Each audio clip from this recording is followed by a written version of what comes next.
Hi guys, welcome back to my channel. So in my intro video, I kind of gave a brief overview, I guess, of what I want to do with this channel, which is provide some support to siblings or anyone really who are dealing with an addict, especially brothers or sisters, because that is what I know the most about. While I've also had friends and other family members who have struggled with addiction.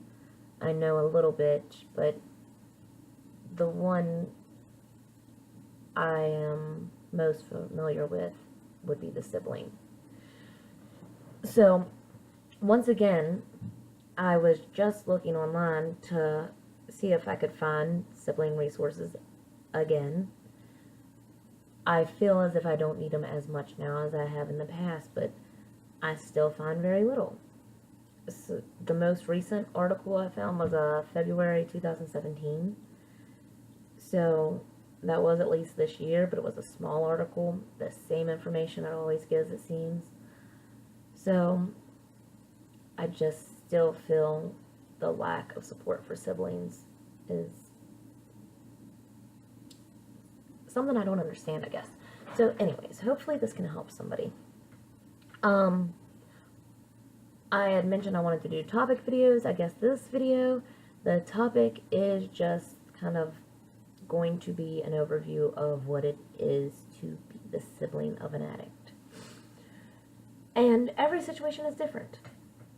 Some siblings don't grow up in the same home. Some siblings are very far apart in age and aren't actually close.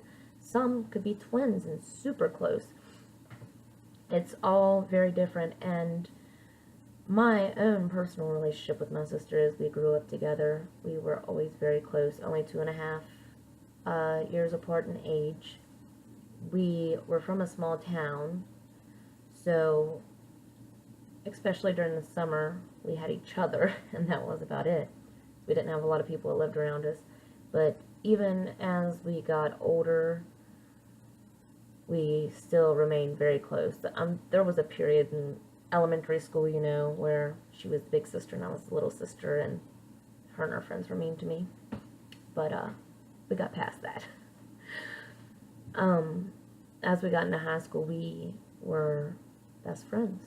The bond I had with my sister was so close. I could never imagine not having it or ever being that close to someone again. I always felt like she was an extension of myself. I could never be me without her. We were always together. Everything we ever planned or wanted was in the same direction and with each other. When we got into high school, our friendship circle was always the same. And while we had a lot of the same friends, and she had a best friend and I had a best friend, at the end of the day, we still were each other's main best friend. When we were younger, we had separate rooms, and as we got older, we ended up moving back into the same room together. We got closer as we got older before we even moved out. When my sister got her first boyfriend, he became like a brother to me because I was always with them all the time. We were always very close. So when her addiction became a problem, I guess when I first knew she was using, we were young and I didn't consider it to be a problem.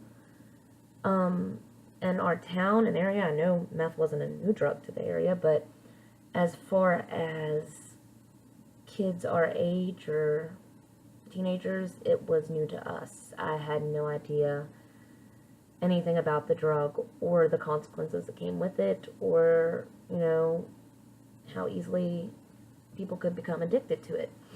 So I didn't see a cause for concern. And I did personally actually use it myself before.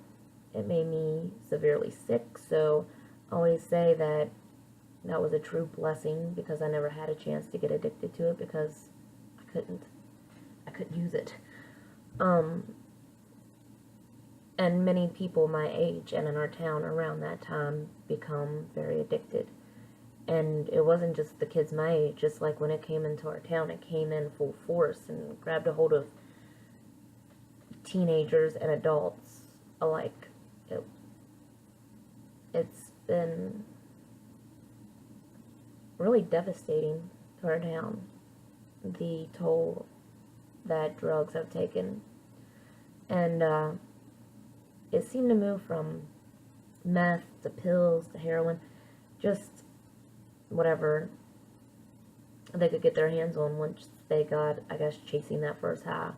But a lot of it started with meth. And it seemed like meth and alcohol went hand in hand as well. So anyways, that's kind of the way that happened. At first, when I found out she was using it, wasn't that big of a deal because I had no idea about this drug. And the odd thing is that when I did use and she found out about it, she was so angry with me. I think she knew herself how bad it was from already using, and she already knew that she couldn't stop. So she didn't want me doing it, because she was always my protector. Since we were young, she protected me from everything.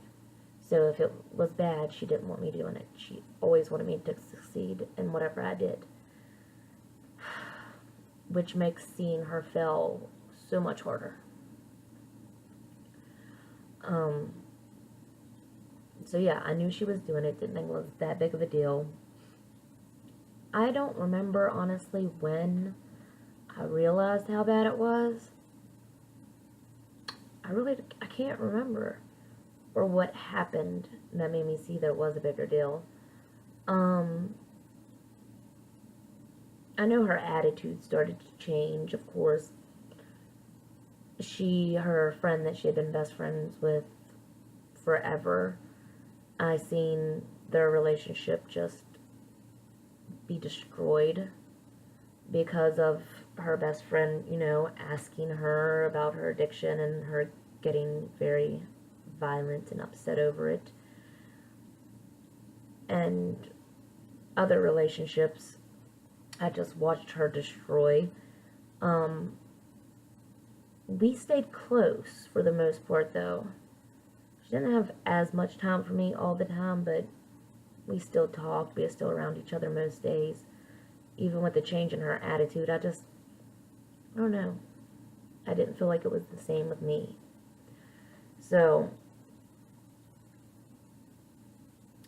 as the years went on, I think when it became the biggest deal to me, or I guess when I started realizing how bad it was, she got pregnant with my nephew, and I was so excited. It was the best thing ever. And when she had my nephew, I never expected or knew something could be so amazing as that. And I wanted to protect him with my life, of course. He was so amazing. And she didn't connect with him real well. And I can't say exactly how many months after he was born, but she started using again, because she quit the whole time she was pregnant, and I know she did because I was with her pretty much every single day. And she didn't use the whole pregnancy. But it wasn't long after she had him that she started using again. And I know that is when it started to bother me, because he deserved so much better, and I couldn't understand why she would do that. So, through that time, we butted heads a little bit more, arguments, fights, different things, and that's when it all started to get a little crazy, and it seems like it's never stopped. So, in the beginning, it was very hard. I didn't want her mad at me, but I wanted to tell her the way I felt, but I knew telling her the way I felt was going to make her mad at me. So I would try to think of different ways to say it. And it never really turned out good. And I think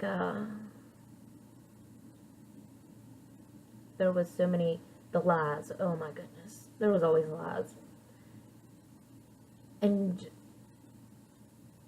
when you're that close with somebody and you think that, you know, you're their world as much as they are yours, and that you would never do anything to hurt them, and then they lie to you over and over, that's, especially at a young age, is hard.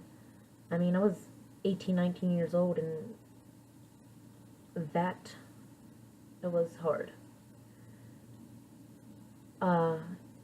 Keeping her secrets is another thing that was, it was hard, because, you know, she would confide in me about stuff, and I would know that it wasn't right, and I would feel like I need to tell somebody. But what do? You betray her trust, or you keep the secret and put her in danger of something happening to her. It puts you in a really hard position. And every time I did something different, so, you know, I kept the secrets for a while, and then I started telling my parents or whoever else, and she'd find out I told, she'd be mad at me. It was a constant circle of that. It still is a constant circle of that. Well, I don't know, maybe not. She doesn't really confide in me anymore, so I don't have her secrets to keep. I guess through the years I just completely stopped. I just stopped. So she stopped telling me. You have the constant hurt and fear. Fear. It's been so long, I didn't think this would bother me at all. The hurt. Ugh.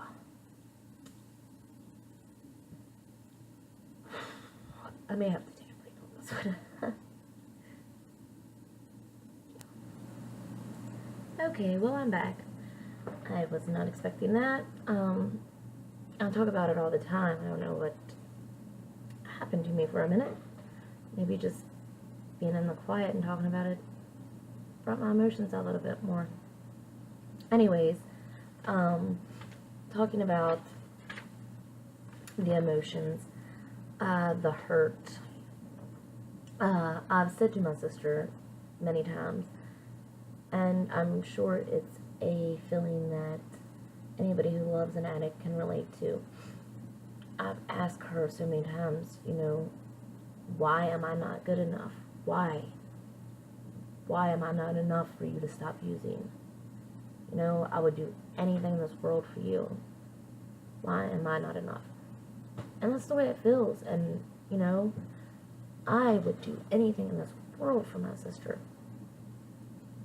But I'm not enough for her to get clean. And I know it's not as simple as that. You can say it, but it's not that simple.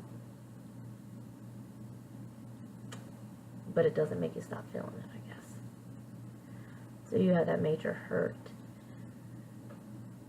of them choosing drugs over you. It's really hard to accept that somebody would do that. It's hard to accept in life that anybody that you love would choose anything over you. But when it comes to a drug, it's because it changes who they are. It changes, you know, completely who they are. Like, you lose them. You lose them while they're living. It's really hard. So there's that hurt. Then there's the fear. You know, you never know what's going to happen to them. You don't know what they're going to get themselves into. It's, you hear something. Every time I hear a fire whistle, or see a police car, or hear that somebody's pulled over, or hear that somebody's been busted, it's always a fear of what's happened. Or when I see on Facebook or online there's been an overdose somewhere, it's just, it's scary. A lot of fear all the time. sadness, even at this point in my life where, you know, I've accepted a lot of it, I still have a lot of sadness. And then the resentment. Oh, I don't know. I do still have some resentments for things that's happened. Mostly to do with the children, not so much myself. So I'm not going to get into that. I really don't want to touch on anything with the children. But there's resentment. It still creeps up now and then. I say I forgive her for a lot of stuff, but resentment is a sneaky thing. So there's that. There is, you know, just the being manipulated. You know, they will have you believing that they're better and that they're needing you to help them, and you're the reason they're going to get help, and they'll use that weakness, that you are their help, you are their hope, and, you know, all the reason to get better. They'll use you for that, because it'll get to you and you feel like you're the only person who can save them. So you do whatever you can for them and enable them and defend them. It never turns out good, at least not in my situation. Maybe you have a different one. If you do, that's great. I feel like if you did, you wouldn't be here watching this video.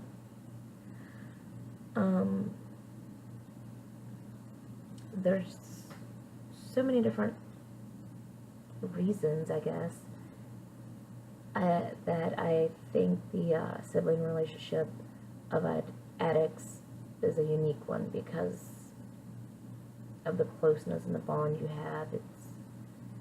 They almost share a little bit more with you. You see it a little bit closer, and you're stuck with the not knowing what to do a lot of times. And then there's the guilt,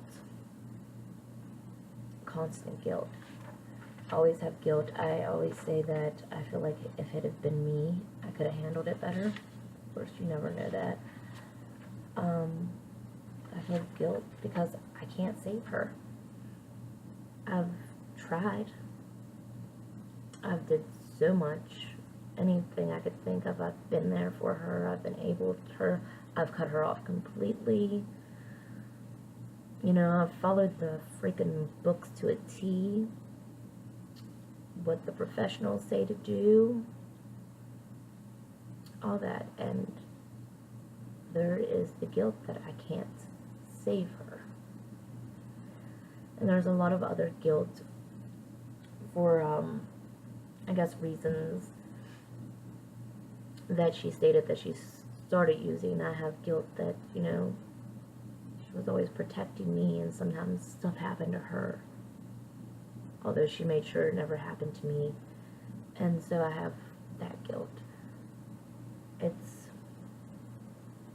a lot of constant emotions, I guess. And as time goes on, you almost just get used to them. Don't know that they get easier, you just get used to dealing with them, and you know how to handle them. I think that's where there's always a dark cloud over everything, but you kind of get used to it. You learn to live with it. You learn to not expect a lot from the addict. I said in the intro video how wonderful of a life I have, which I do. I have an amazing life. I have a wonderful husband, wonderful family, wonderful kids, great job. I have so much that I've been blessed with. And yet I have this sadness and this dark cloud that stays over me all the time. So I feel like sometimes people think the siblings aren't as affected as much as we are because we don't always speak up. And I think there's reasons for that. At least in my situation there was. And I'm sure other situations are similar. And maybe that's why you don't see a lot of videos. The first one being the addict. You don't want them to know that you're talking about them, because anybody dealing with an addict knows how easy they are to set off. And you don't want them mad at you, which is a constant thing, because you want to stay in communication with them, because you want to make sure they're okay. And if they're mad at you, they're not going to communicate with you. But my communication with my sister, I don't think I've seen her since, it's probably been 2 months ago. And I may get a text from her once every 2 weeks, if that, and it's usually pretty short. So there's not a whole lot of communication to cut off between me and her. I feel like there's so many other people in her life that she sees as more important than me, and she's made those choices. So now it's my choice to make this channel to help other people, because to me that's what's really important right now. So that being one reason, another reason that I always had was my parents. Before, you know, as when people would ask, of course I would tell them that I was fine, that I wasn't struggling with it, that what was important to me was my parents, my niece and nephew, and them getting the support they need. So, you know, you keep the brave and strong face on all the time, and because you want all the support to go to them, and you want to be there to support them. And while I had so much family and so many friends that were there trying to support me, I would also tell them that I was fine for 2 reasons. One being that I wanted them to give that support to my parents, and the second one being that I didn't want to tell them anything in case they went back and told my parents and then made my parents feel as if they weren't giving me the attention that I needed at the time, because I did not want anything else on them.